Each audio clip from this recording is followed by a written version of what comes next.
السلام علیکم، زیم بخت الله جان حسرت او تاسو ګورئ په پښتو پوینټ ټي وي باندې د نن ورځې تر دې دمه خبرونه.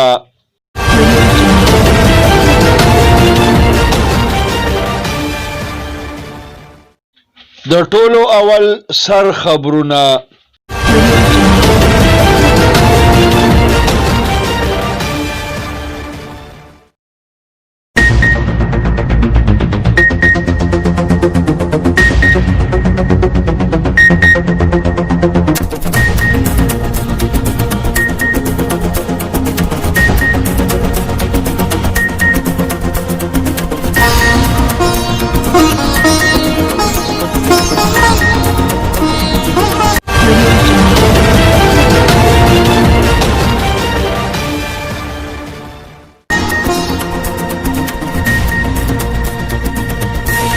په خیبر پښتونخوا کې په تیرو 24 غنټو کې د کرونا وایرس له کبله 3 کسان مړه شوي دي.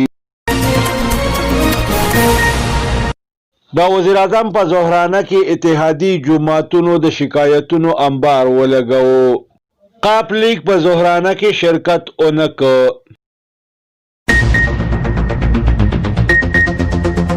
وزیر اعظم عمران خان په خیبر پښتونخوا کې په باقاعده توګه باندې د صحت انصاف کارت افتتاح وکړه.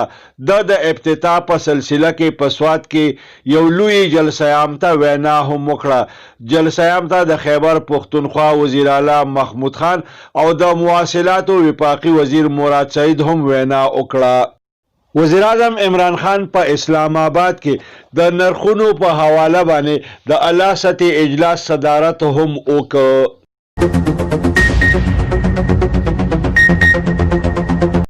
بلې خواته د خیبر پښتونخوا وزیر صحت تیمور جګړه د صحت انصاف کارت د افتتاح په حواله باندې پریس کانفرنس ته وینا وکړه.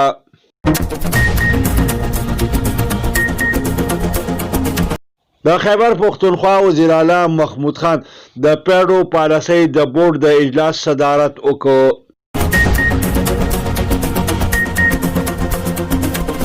د بوسنیا میلمه صدر د شهیدانو په مزار باندې حاضري وکړه او دعا یې وغوښته.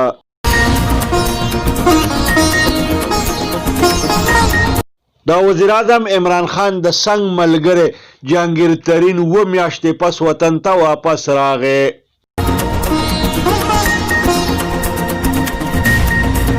په پوجي جنگي مشقونو کې حصه اخیستونکي د روس د پوځ دستې په ایرپورټ باندې فوټوګرافي وکړه.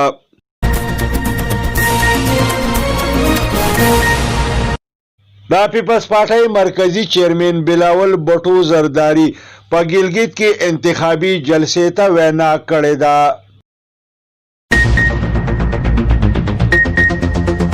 د مسلم لیگ نون مرکزی سینئر نائب صدر مریم نواز په ګلګت بلدستان کې انتخابي مهم شروع کو. جلسه عام ته وینا وکړه. وفاقي وزیر مملکت علي محمد خان په ساړو شاه کې یو جلسه عام ته وینا وکړه او په دې موقع د سوی ګیس د سہولت د فراهمۍ د منصوبې افتتاح هم وکړه.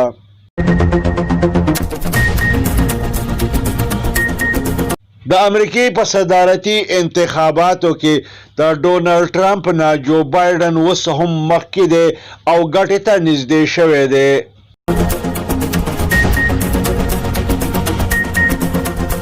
په امریکا کې 15 تورپوستو مسلمانانو انتخابات ګټلي دي.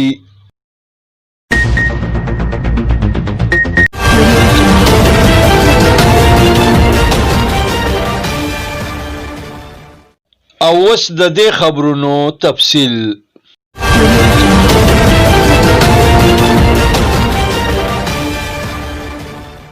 په خیبر پښتونخوا کې په تیرو 24 غنټو کې د کرونا وایرس له کبله 3 نور کسان مړه شوي دي. دغه رنګې په تیرو 24 غنټو کې په خیبر پښتونخوا کې د کرونا وایرس 126 مریضان ریکارډ شوي دي. په خیبر پښتونخوا کې د کرونا وایرس د فعال کیسونو شمیره 15 ته رسیدلې ده. د وزیراعظم عمران خان په زهرانه کې اتحادی جماعتونو د شکایتونو انبارونه ولګول او د زبردستو تحفظاتو اظهار وکړ. په دې زهرانه کې د پی ټی آی د اتحادی جماعت قابلیګ نمائندگان بالکل شریک نشو. بل خواته وزیر اعظم عمران خان په باقاعده توګه باندې په خیبر پختونخوا کې د صحت انصاف کارت افتتاح وکړه. د دې افتتاح په موقع باندې وزیر اعظم عمران خان په سوات کې یو ډېر لوی جلسه عام ته وینا وکړه. جلسه عام ته د خیبر پختونخوا وزیر اعلی محمود خان او وفاقي وزیر مواصلات مراد سعید هم وینا وکړه.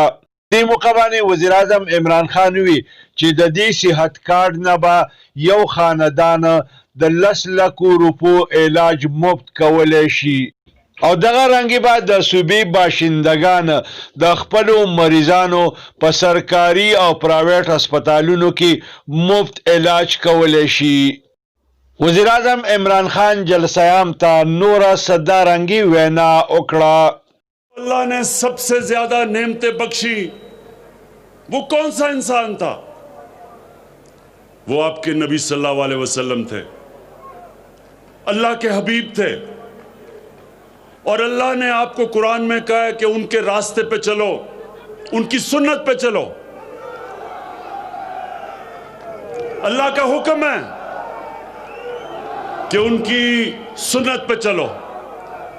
تو ان کی سنت، ایک تو ان کا کردار تھا، دنیا کے سب سے عظیم لیڈر تھے وہ.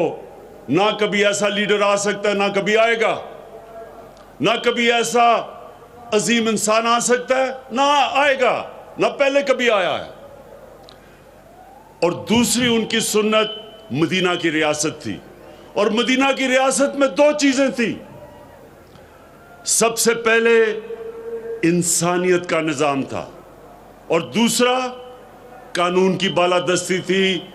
قانون کے سامنے سب ایک برابر تھے.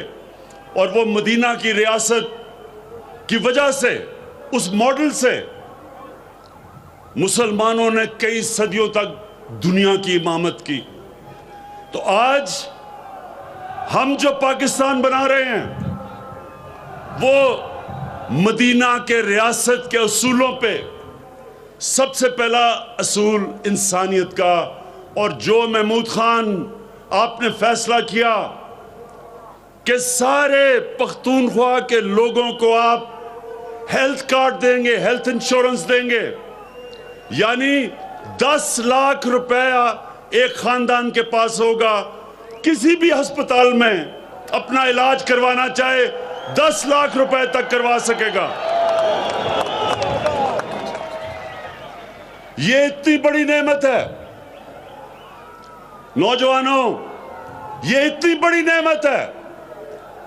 ایک غریب گھر میں بیماری ہوتی ہے اور اس غریب گھر میں پیسہ نہیں ہوتا علاج کروانے کا. سوچیں اس گھر پہ کیا گزرتی ہے. وہ بیچارے قرضے لیتے ہیں، گھر مقروض ہو جاتا ہے، اپنے قریبی بچوں کو، ماں باپ کے علاج کرواتے کرواتے گھر قرضوں میں چل جاتا ہے. اس لیے اتنی بڑی نعمت کہ ایک گھر میں اطمینان ہوگا کہ اگر کوئی بیمار، میرا باپ بیمار ہو، ماں ہو، میرے بچے ہوں، میرے پاس ہیلتھ کارڈ ہوگا. کسی بھی ہسپتال میں، گورنمنٹ کا ہسپتال یا پرائیویٹ ہاسپٹل، کسی بھی ہسپتال میں جا کے میں علاج کروا سکوں گا. مبارک دیتا ہوں میں آپ کو، محمود خان اور پختونخوا کے لوگوں کو. بل اړخته وزیر اعظم عمران خان د ګرانۍ خلاف د الاستي اجلاس صدارت کړی دی او د ګرانۍ د قابو کولو په لړ کې د سختو اقداماتو اوچتولو هدایات جاری کړي دي. د خیبر پختونخوا وزیر اعلی محمود خان د پیړو پالیسۍ د بورډ د اجلاس صدارت وکړ. د په دې موقع باندې وی چې د توانایۍ په منصوبو کې به سستروي بالکل نشي برداشت کولی. د خیبر پختونخوا وزیر صحت تیمور جګړه د صحت انصاف کارت د افتتاح په حواله باندې یو خبري کانفرنس ته وینا کړې ده. د صحافیانو د صحت کارت د پیدو نه آګاه کړه او ویوي چې د صحت کارت نه به یو خاندان د 10 لکه روپو پورې مفت علاج کولی شي. دا علاج به په سرکاري او پرایویټ دواړو هسپتالونو کې کیدی شي. د اینې او د ګردې د پیوندکارۍ او د زړه د اپریشن دپاره به ځان له فنډ ورکولی شي. دا صحت کارت دا سهولت به پوره صوبې ته مرحله وار اوږدولی شي. د بوسنیا د پریزیډنسي چیرمن شفیق جاپروش د شهیدانو په مزار باندې حاضري وکړه او دعا یې وغوښته. کتونکو تاسو په سکرین باندې په دې تصویر کې د روس د هغه پوځي دستې ګروپ فوټو وینئ کومې دستې چې په پاکستان کې په پوځي جنگي مشقونو کې برخه اخیستې ده. د وزیر اعظم عمران خان د څنګ ملګری جهانګیر ترین 7 میاشتې پس وطن ته واپس راغلی دی. د هغه وخت د وطن نه بهر تلو کله چې په پاکستان کې د چینو سکینډل سر راوچت ک او سرکاري تحقیقات شروع شو. د دغه تحقیقاتو په نتیجه کې د چینو په سکینډل کې د نوم هم راغلی و، په کوم چې وزیر اعظم عمران خان د افسوس اظهار هم کړی و. د پاکستان پیپلز پارټۍ مرکزی چیرمن بلاول بټو زرداری په ګلګت بلتستان کې د پارټۍ انتخابي مهم چلولو کې مصروف دی. د په دغه سلسله کې د ګلګت په علاقه کې یو بلې لوی جلسه عام ته وینا کړې ده. د پاکستان مسلم لیگ نون مرکزی سینئر نائب صدر مریم نواز د ګلګت بلتستان په انتخاباتو کې د خپل پارټۍ د پاره انتخابي مهم شروع کړی دی. دی په دې لړ کې یو لوی جلسه عام ته وینا کړې ده. دی په دې موقع باندې ویلي دي چې میا محمد نواز شریف په خپل دور حکومت کې د وطن نه دهشتګردي په مکمله توګه ختمه کړې وه. دی زیاته کړې ده چې وزیر اعظم عمران خان د خپلو حقوقو نه بې خبره دی او د بل نوکر دی. حکومتونه جوړول او رانول د چا ادارې او د څو خلکو کار نه دی بلکې دا د عوامو کار دی. وفاقي وزیر مملکت علي محمد خان د ساړو په علاقه کې یو جلسه عام ته وینا کړې ده او په دې موقع باندې د سویګیز د فراهمۍ د منصوبې په باقاعده توګه باندې افتتاح هم کړې ده. دغه جلسه عام ته د نورو نه علاوه ایم پی ای افتخار مشوانی او ایم پی ای عبدالسلام اپریدي هم وینا وکړه. د اطلاعاتو مطابق د امریکې د صدارتي انتخاباتو د راغلو نتایجو مطابق جو بایډن د ډونالډ ټرمپ نه اوس هم کافي مخکې دی او ګټې ته نږدې شوی دی.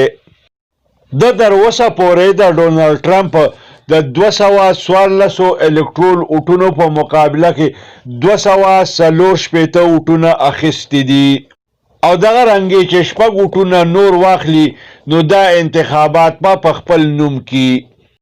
د امریکې په تاریخ کې په اولنی ځل باندې په انتخاباتو کې 15 زنانو او سړو تورپوستو دا انتخابات ګټلي دي او سنیټران منتخب شوي دي.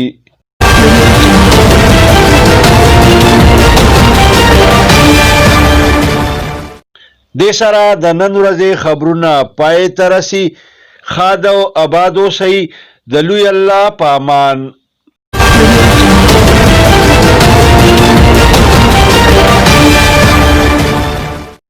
پښتو پوینټ ټي وي سبسکرایب کړئ، د ټلۍ په بټن ګوته کېدئ او دغه رنګې دا خبرونه کتل د خپل ژوند معمول وګرځوئ.